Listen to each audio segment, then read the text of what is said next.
আপনার ক্যান্সার যতই জটিল হোক, আশা এখনও রয়েছে।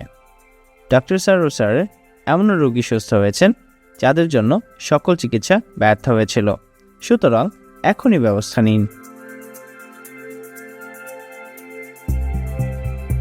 বেশি টাকা খরচ নয়।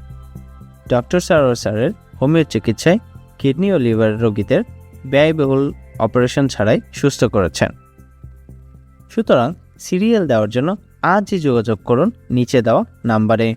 ডক্টর সারোয়ার স্যার রোগী দেখেন শনিবার থেকে সোমবার ঢাকা পল্টন এবং মঙ্গলবার থেকে বৃহস্পতিবার হবিগঞ্জ, সকাল 10টা থেকে সন্ধ্যা 6টা পর্যন্ত। সুতরাং ক্যান্সার হলে অ্যান্সার নেই, এই কথার ভিত্তি নেই। সবাই ভালো থাকবেন। আল্লাহ হাফেজ।